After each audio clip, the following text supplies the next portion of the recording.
Sadiq Khan's London has more and more knife crime. Why do you think this is? You've just ruined my day. I've made your day. You get to complain about someone you don't like. Whenever his name gets mentioned, it's a bad day. I can't stand the man. I really can't. I travel on the tube a lot, on the underground, and the Bakerloo line, I put a particularly appalling short video of the Bakerloo line on Saturday night. Was it Saturday or was it? Anyway, just the other day. And the Central line, the graffiti, the filth. You know, I travelled on the Northern line today, and the deep ingrained filth on the seats and on the walls and on the floors. These tube carriages have clearly not had a deep cleaning, I don't know how long, but they're disgusting. The network's appalling. It's filthy, where it's not trash with graffiti, it's got filth embedded into it, with the notable exception of the Elizabeth line, because that only opened a couple of years ago, but give it time. It's nice now. Yeah, exactly. And there's many other things, of course. And as the Mayor of London, he is the Police and Crime Commissioner for the Metropolitan Police. That is the biggest argument for the separation of those powers, I would say. Because if those powers were separated and Police and Crime Commissioner for London was a separate role, I would have stood for it years ago. Wow. Years and years and years ago. And I might have had a better chance of being elected Police and Crime Commissioner than I would ever have stood a chance of being elected Mayor, which of course is non-existent. I might have had a little nibble at being Mayor, Police and Crime Commissioner. I'd have had no chance of being Mayor. But they're not. So it is his responsibility. But of course, he's got MOPAC, the Mayor's Office for Policing and something or whatever, Policing and Crime.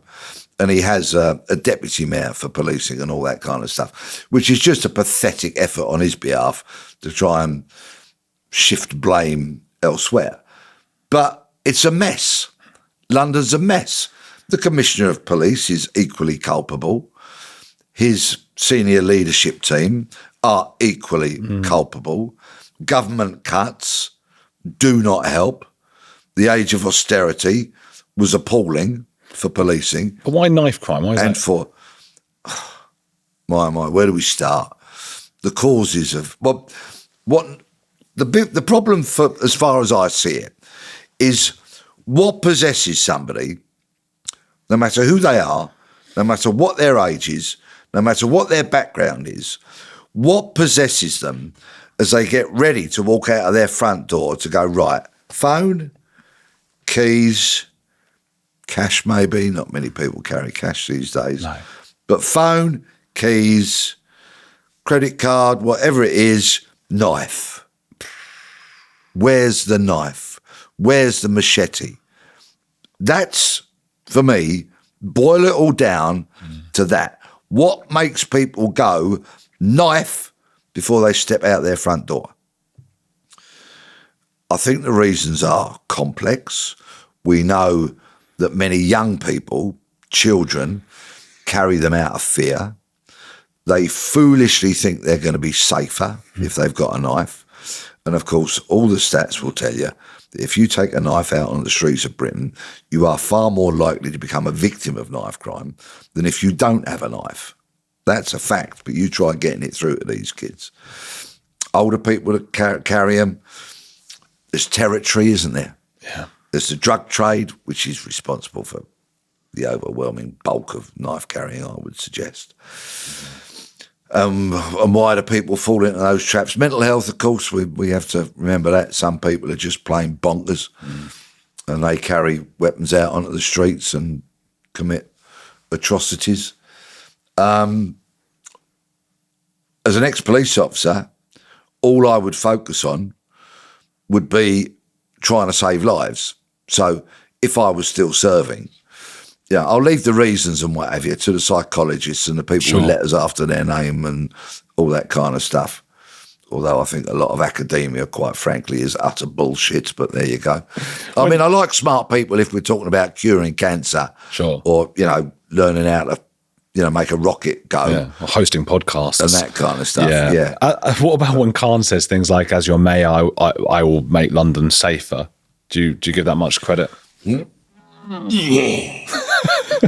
I want to throw every time I see or hear him. But when he comes out with garbage like that, it's just nonsense. It's just manifestly untrue. I'm in London every day. I live in a London borough. I travel to central London virtually every day of my life. And I also spend a lot of time talking to people. And young women, when I speak to them, almost everyone I speak to, in terms of young women, in fact, I'm trying to think of one who hasn't had a story like this. They all tell me about their stories of harassment at best, stalking, assault, very serious crimes at worst. And they're all happening on the streets of London, on the transport system of London, and women are being subjected to an astonishing amount of crime every day. And when I say to these young women, did you report it? The most common phrase that I get back is, what's the point? Because they know the police response to it is going to be lamentable. It might be report it online, and then you get an email back 3 days later saying investigation closed, case closed. Is some of this treatment of women an unfortunate side effect or a result of multiculturalism? Undoubtedly. And you don't have to be Sherlock Holmes to figure that out. It's funny because even now, even running this podcast, I feel I'm almost skirting around that. I'm still concerned about some sort. I don't know what, and it's mad. It's there, isn't it? Look, let's not go raving mad here. There's plenty of white wrong-uns out there. Oh yeah, who harass, stalk, and murder women. But we're going to be getting the statistics, aren't we? Because the Home Office declared not so long ago that they're going to provide the nationality of offenders. I've seen it. So before very long, I think I have, unless I've seen some sort of misinformation or something. It had all the different nationalities. The Albanians were top. Yeah. Of that, and then it was they're doing all the cocaine and gun running, aren't they? There's a big mafia, and then it were many, mostly Middle Eastern nationalities, and then the UK was just tiny compared to that, and even more so for sex offences. Yeah. So there's a lot of brown, black-faced people out there, perhaps immigrants, who are committing crime.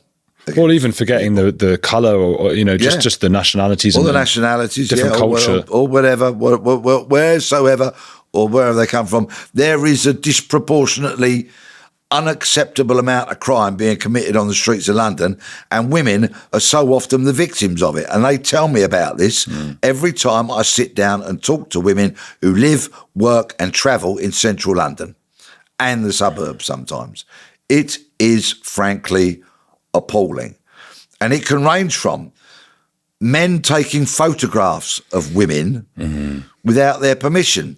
I take photographs of people on the tube without their permission, but only their feet when they put them on seats. Do you? Yes. And I post a picture of people's feet on seats with very uncomplimentary names. Yeah. Right? Because I think they are arseholes. We like that. What was that character? I don't believe it. Oh, Victor Meldrew. Yeah. Go Meldrew. 1 foot in the grave. Feet off the... I don't believe it. Get those feet off the chairs. I'll photo it. But it's symptomatic of a wider discourtesy, which is plaguing our nation. It's going, F you, or, I'll put my feet wherever I want. Exactly. Your dirty feet that might have trodden in dog mess or chewing gum. Either way, they've been in contact with the floor for goodness knows how long, and you're putting them on a seat on which I might have to sit with my suit on. Or even worse, I might be taking my amazing wife uptown to go to the theatre or go out for a bit of dinner, and she might be in her finery, and she's got to put her rear end on a seat where you discourteous, thoughtless piece of garbage, have seen fit to stick your feet. I mean, you're right. I am right. Together with people who don't say please and thank you. Yeah. Okay, common courtesy. After you. I love travelling on public. One of the best upsides of travelling as regularly as I do on public transport is that almost every day I'm in a position to help someone. I can help someone, be that a lady with a bag, somebody with a buggy, all that kind of stuff, giving up my seat. Although it's quite funny, sometimes younger people give up their seats, offer up their seats for me now because I'm so bloody old. How do you take that? Anyway, no, I say, you're very kind, but really, I'm younger than I look, right? Which is what I am, and that's my standard answer. I'm a lot younger than I look. Yeah. And then people sometimes, if they get it, they smile and have a chuckle. And I say, no, please, you stay there. I think you look pretty good. Yeah, well, all right. I wasn't fishing. No. Well, I'm just saying. Behave. Yeah. No, So, I know what you're saying. Though. I know we're in a low trust society. We're moving towards a low trust society. You've nailed it. Low trust, low manners, lack of courtesy, all of that. So where does it end? I agree. In some almighty great tear up somewhere.